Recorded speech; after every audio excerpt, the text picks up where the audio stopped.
Welcome to the Gentleman's Guide to Vampires. That's right, I am here again. You know, I was really depressed about how my last videos ended up, and it's because I had a lot of requests to record videos after the World Below campaign. Recorded a whole bunch of them, and then my phone bricked, and that wasn't much fun. And getting the motivation back to record them again just never came, especially as work was always there for me. So I am here again now. I'm sorry to have kept you waiting.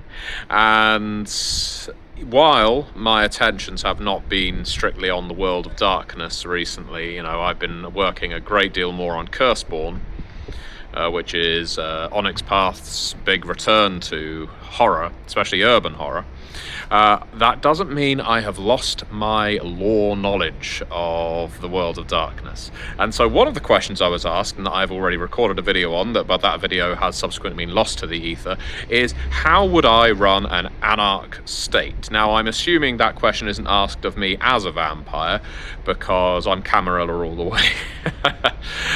No, it's how would I run one in a game as a storyteller? How would I tell a story differently if it was set in an Anarch state as opposed to in a Camarella city? Because I think the vast majority of people, when they're running Vampire, treat the domains as if Camarella is default. People like the structure of having a prince, primogen, sheriff, harpies, and so forth, which was largely developed partly by Chicago by Night, the very first Chicago by Night, and then emulated in Vampire LARPs for a good 15 years or so after its release, so that it became the standard, contrary to a lot of the city source books that came out that didn't have that standard in place. It's something that I tried to reinforce with various books like Let the Streets Run Red, Cults of the Blood Gods, and so on, that there are plenty of domains that don't conform to that typical rigid standard. But Anarch cities are a little different, because the question I would retort with is, what kind of city do you want to see? What kind of anarchism do you want to see? Because being an anarch doesn't mean being an anarchist. There are various shades of anarch. I have certainly played in a lot of games where Anarch just means a whiter shade of Camarella, where you have a baron instead of a prince, where you have reeves instead of hounds or primogen. And one of the fundamental tenets, in fact the fundamental tenet of anarchy, of anarchism, is to do away with the state. That nobody is beholden to anyone else, and by creating leaders you create a separate class structure above you, and even if those people are democratically elected, at the point that they become your leaders, they are no longer on the same level as you, the citizens, the people. And now there are, of course, various different strains of anarchism. You have anarcho-communism, syndicalism, green anarchism, femino-anarchism. There is revolutionary anarchism and libertarian anarchism at that. There are a lot of different anarchies out there, and the one you want very much will affect the kind of state you present in your Camarilla or Anarch vampire game. Because anarchy can be portrayed sympathetically or antagonistically. I think the vast majority of people, when they hear the word anarchy, assume explosions, sabotage, violent protest. That isn't always the case with anarchists. In fact, a great deal of anarchists are more academic. They like to discuss, they like to debate, they like to reason their way through things, how to improve the current system of corruption, let's say, rather than just plant a bomb under a car or destroy the Prince's Haven. But most vampire games aren't given to vampires sitting in a room debating with each other the merits of mutualism. Instead, they talk about how to take down the present system and what to replace it with. And this is one of the fundamental issues of anarchism in a game like Vampire. I mean, you could extend that, say, in the real world as well. Is because anarchism rejects the idea of having a class system, especially having a leading or ruling class, and not having permanent lawmakers or law keepers at that. They would be voted on from the bottom up whenever required, and then replaced when no longer necessary, or indeed fired at the point that their job is carried out. It leads to a very fluid, flexible kind of setting, whether again in the real world or vampire. And I think that runs counter to a lot of people's expectations of what a vampire society should be like. So again, the Camarella becomes the default alternative. People see rigidity, they recognize hierarchy, and a lot of people believe that humans, and therefore vampires, require governance, that relying on every single individual to govern themselves, to join free organizations, to volunteer when they want to participate in communal acts rather than being mandated, is essentially a part of being human. That we aren't all that good at working together unless someone is telling us to, whether it's because there's a reward for doing so or a punishment for not doing so. All of that said, all of this explores some of what anarchism is, and is partly to highlight that I'm not completely foreign to the idea of anarchism. I know what it is, and I have portrayed it in my games of vampire in those various different forms. For instance, in one Chronicle of Vampire, I very much did lean on the idea that it's a pale imitation of the Camarilla, that after you remove the Camarilla from a city, like they're a sort of invested tick on the domain, of course, and this is a traditional way of portraying the Anarchs, they come in, they pledge to improve things, and then they just turn out to be, well, the same but different, you know. The new boss, same as the old boss, kind of thing.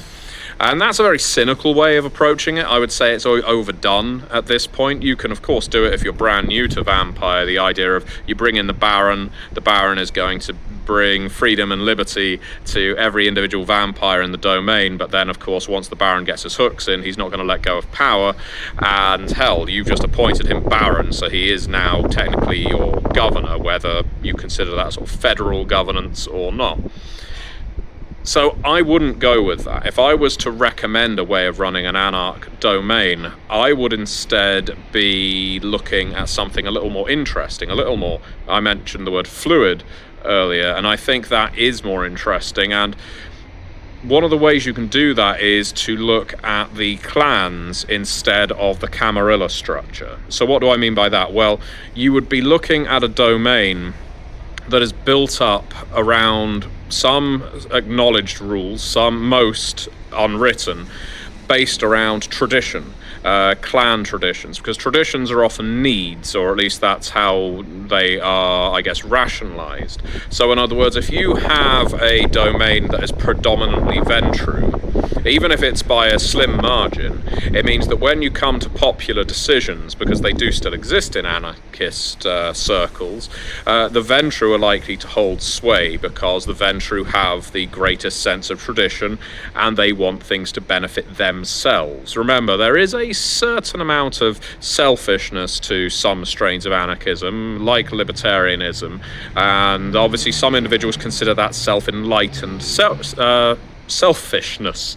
So if you're looking at, let's say, the Ventru Anarch domain, which I know may sound like an oxymoron, what you would get is a lot of Ventru who are holding sway and deciding on things for themselves that benefit themselves and therefore their clan, because again there's often a mutualism that exists in an anarchy, but that then bleeds through to the way the other clans have to conduct themselves. If you want to gain favour with the Ventru in the city, who might just own the property he lives on or may just have influence over a certain number of blood doles or ghouls, you have to act the part of the Ventru. You have to act by their customs. You have to please their traditions in order to be that kind of anarch.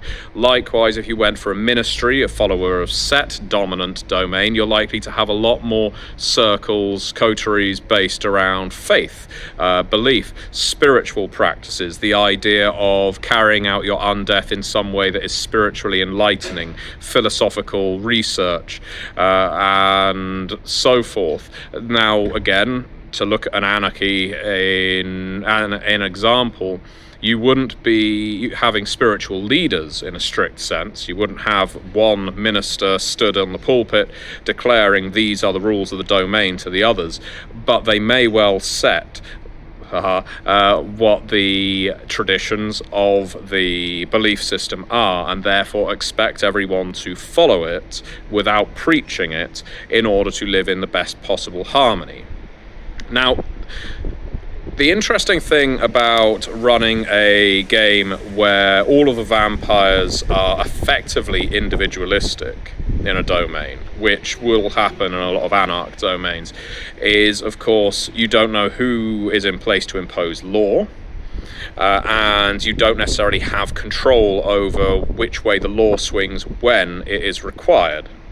So, for instance, it's fairly traditional that in a Camarella domain, if someone breaks one of the traditions, the sheriff will be sent after them, and then they will be punished in accordance with the domain laws, or the prince's laws to be more accurate. In an anarch domain, if we stick with this theme of individualism and there being no permanent law keeper, what would actually be the case is someone commits a grievous sin that a great deal of the kindred in the domain object to. There is no authority to say this is wrong, but they object to it, so they come together, they say to each other, we need to do something about this, and so they then vote on what needs to be done, if anything needs to be done, and who is the best person to handle it. That could lead to a very interesting, free-flowing kind of law in a domain, where people are punished somewhat arbitrarily, depending on who is the most popular kindred in the domain at any given time. Another way of looking at an anarch domain is through the mutualism lens of share and share alike. The idea that there is no strict territory, there are no strict havens, you don't particularly own your ghouls or blood doles potentially, that basically what's yours is yours, but it's also mine as according to my need. And I think the average human response to that is, well, I don't want to lose what I've worked for.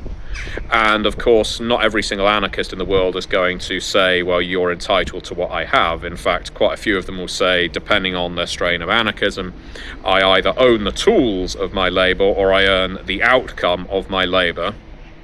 And I'm not giving either of them to anyone else because that's my labour. In the case of kindred, that's obviously not going to be quite the same. We don't have many vampires working in factories, or on farms for that matter. But I love the idea of exploring an anarch domain where there are designated safe areas in the city, like Elysia, but they aren't necessarily just for gathering, philosophizing, and discussing the higher points of anarchy. Rather, what they are resting places, feeding places, places where you go for sanctuary because they have been designated as neutral zones, what we call in Curseborn places of deferment, where conflict is not permitted. They start sounding very much like Elysia. You can strip away some of these rules by all means, but the idea is these are places a kindred may be constructed or earned or developed, at which point they open it up to all other kindred. It still works politically because the person who is responsible for these things is likely to become quite popular, and so when it comes to things like decisions made in a domain, that person is likely to gain a great deal of support, regardless of whether they're the appropriate person to win support. What you would look at then through a Camarella lens is certain roles in the city in a Camarella domain, like Harpy, like Keeper of Elysium, suddenly become a lot more important in an anarch city because it's less about the amount of power you wield and more about who owes you a favor or who thinks well of you. I also feel like a good way of handling an anarch domain is to make it violent, make conflict more necessary. That vampires will duke it out for who is owed what, because in a lawless society, conflict is a lot slower to be delivered, if that's the right way of phrasing it. Quite often, anyway. So while they're scrabbling around casting their votes or finding the right people to punish it, or even determining whether it should be punished, it's a lot easier to just smack another vampire on the fangs, break their teeth, and take what's theirs, and say, well, might makes right in this domain, chummer. You don't have a sheriff to protect you now.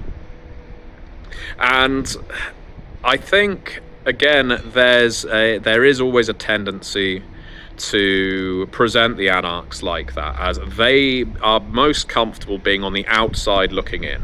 It's great being an anarch when you've got something to take down, but it's less good being an anarch when you've got something to maintain. And I disagree that that's a boring thing. I think quite the contrary. Having that inbuilt conflict into your political setup means things can be chaotic. Things can twist and turn. These wheels of justice, the scales of balance, can be altered radically from one night to the next. And it means there's this constant sense of the earth shifting beneath your feet that can make a chronicle very interesting, especially if you're used to vampire games where everything is calcified and has been the same for hundreds of years. And on the subject of that sort of permanent revolution, I mean, most people, when they talk about permanent revolution, they're talking about Trotsky and communism, but the idea that anarchism never ends just because you've torn down the prince in one city and replaced it with something better, or given the kindred, more accurately, their liberty, their freedom, and being told, now you make something for yourself without a prince to tell you what to do, then you fuck off. I mean, that makes for the ideal anarch coterie, the travelling coterie, like a carnival, if you like, that moves from city to city, tearing down the establishment, taking the plaudits from the people who were suffering, but not sticking around to make their life better. Now they're moving on to another city to do the same thing. It's a very good way of getting red listed, but it's also a very fun idea for a chronicle, that rather than it being fixed on one domain, it's fixed on moving between domains and, in your mind, amending injustices. In a sense, that's what the Sabbat do when they are taking down elders, but for you it's a more political thing than a blood-related thing of these are the servants of the antediluvians. No, you're just taking down capitalists, autocrats, and tyrants. I think that could actually make for a very fun chronicle if, and this is a big if, your storyteller is prepared to run a chronicle with multiple settings. That can be quite onerous, I can tell you, from someone who's run a lot of Promethean the Created, a game where characters move around a lot. It's not your typical Chronicles of Darkness experience, or indeed World of Darkness experience, which often presents the setting as much a part of being a character as playing a character. So that's a lot of information I'm just dumping on you right now, but it's a stream of consciousness and partly half-remembered things from the last time I recorded this video. So I honestly think running an anarch domain is one of the most fun things you can do in Vampire right now. Camarella has been done to undeath, to final death, if you will, and I've certainly had my fill of Camarella games, but run an anarch domain, play an anarch vampire who isn't just a clueless archetypal brouhaha that wants to take down the system but has no idea for what replaces it. Just keep some of those tenets of anarchy in mind, that it isn't about putting someone in place of the previous leader. Because as soon as you elect a government, as soon as you say you make the decisions for us, you're no longer truly an anarchist. I mean, there'll be anarchists that disagree with that, but that is certainly my take on anarchism, and I can say that as someone who is not an anarchist. It's a much debated point, but I think that it would be a lot of fun to really mix your vampire games up to make your politics more fluid, to make things more flexible and chaotic, and not just full of idiots planting bombs for no particular reason. Have moments of quiet, have lulls of peace where everyone seems to be on a stable footing, and then someone gets offended. Then you start getting all Romeo and Juliet, where people are, clans effectively, are going to war with each other over matters that could be utterly trivial, but because there's no structure in place to punish it accordingly, everything is handled due to emotion, due to people's personal investment in the situation, rather than by a defined code of laws. I find all that fascinating, and I hope you give it a go. Give that a try with your Anarch games, and let me know how that goes. Thank you very much for watching, and I will be back with more videos.